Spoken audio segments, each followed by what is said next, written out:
마태복음 2장 1절에서 2절까지의 말씀을 다 같이 보겠습니다.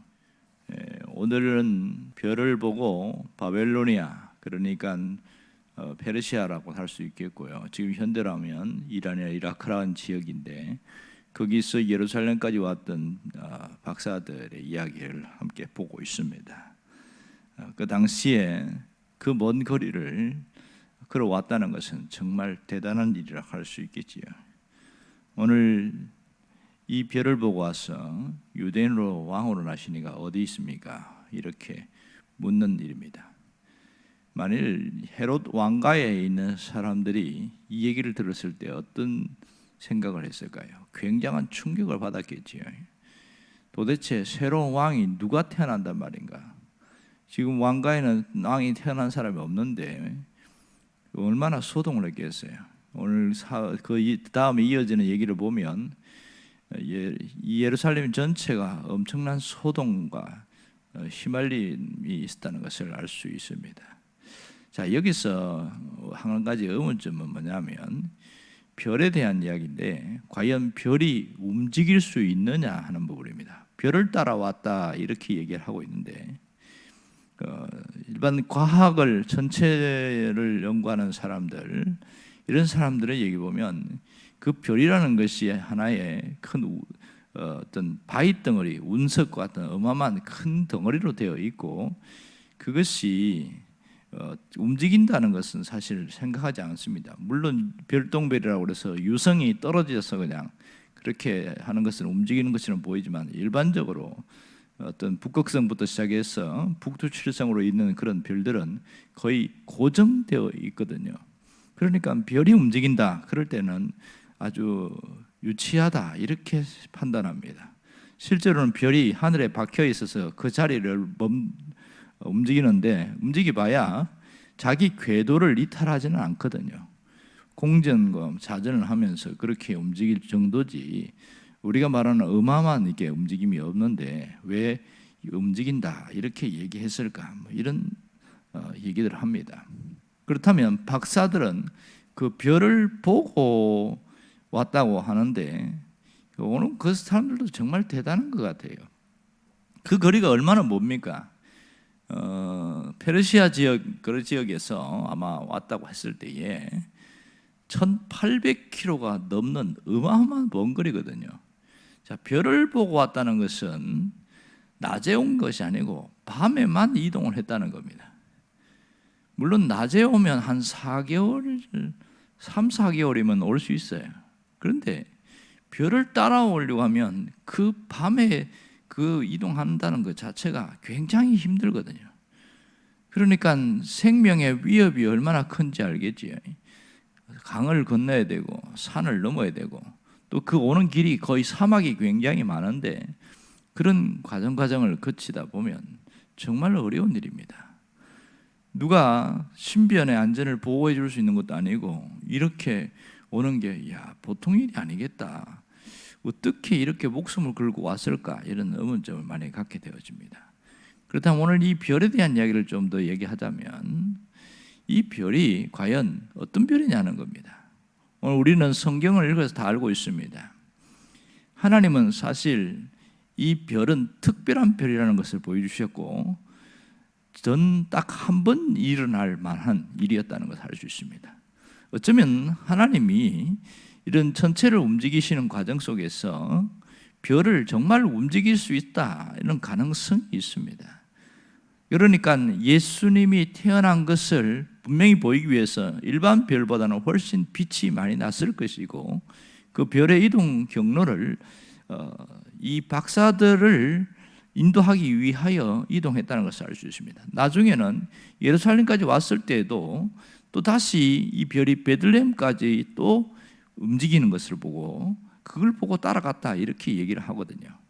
그런 것을 보면 베들레헴에서 그 별이 그 위에 멈춰서 머물러 섰더라 그렇게 얘기합니다. 그렇다면 하나님이 하신다면 가능할 수 있지 않겠는가 그런 생각을 충분히 하게 되어집니다.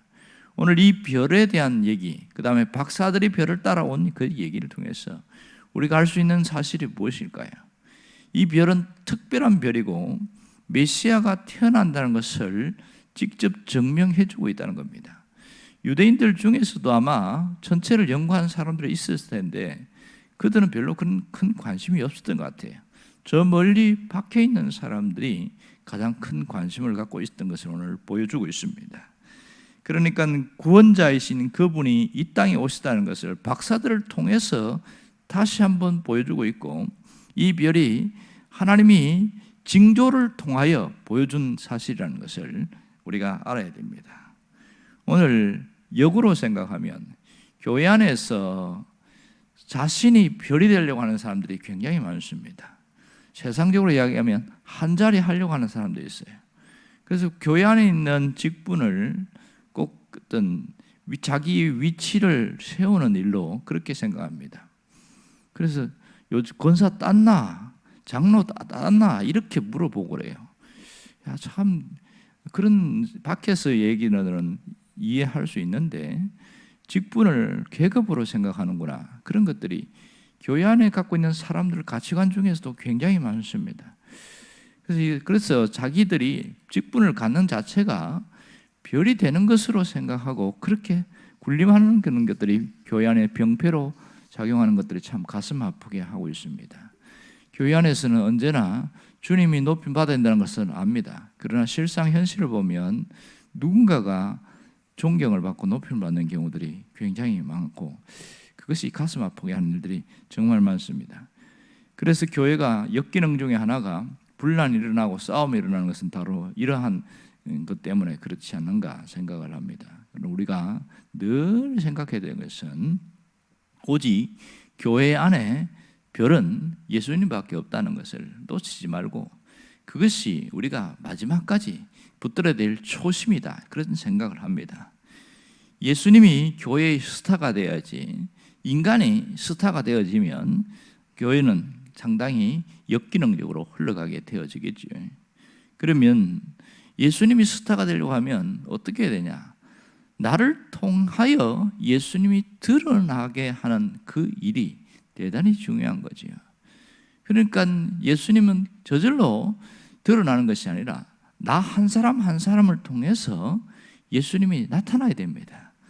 내가 하는 그 일과 수고와 모든 과정 속에 또 말과 행동 속에 예수님이 드러나야 됩니다. 야, 그래서 사람들은 뭐라고 그러냐면 역시 예수를 믿으니까 좀 다르네. 그것이 예수님이 드러나는 한 과정이거든요. 교회 안에서나 교회 밖에서나 늘 나를 통하여 예수님이 드러나는 그런 사람이 되어야 되는 것이 우리의 결심이 되어야 합니다.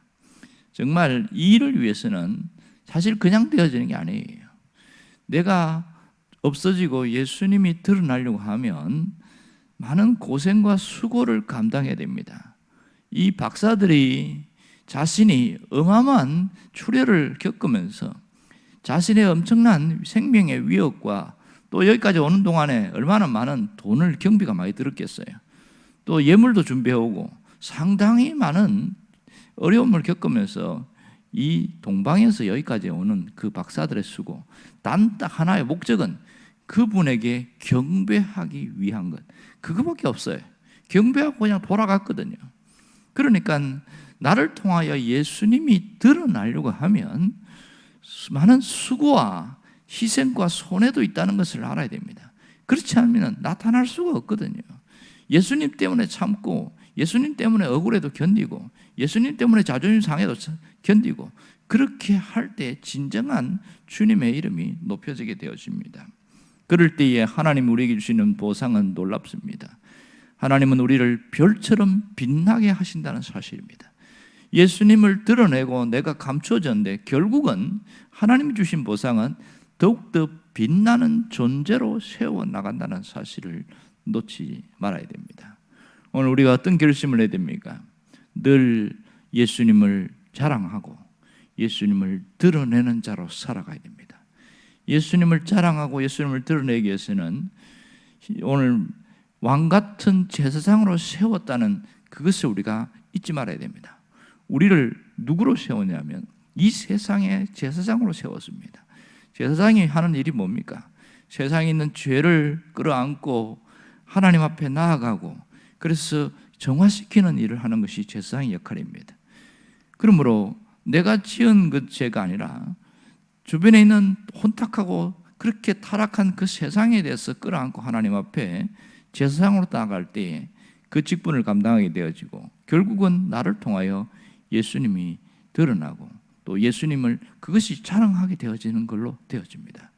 오늘 우리는 예수를 믿는 사람들이 또 교회가 많이 욕을 먹고 있는 그런 실정이 있습니다. 이때에 우리가 해야 될 마음가짐은 본질로 돌아가야 됩니다. 신앙의 본질로 돌아갈 때에 우리가 다시 세상을 정화시키는데 조금이나마 일일을 한 부분을 감당할 수 있게 되어집니다. 내가 이 소중한 사명을 갖고 산다는 것을 잊지 않기를 주의 이름으로 축원합니다. 기도하겠습니다.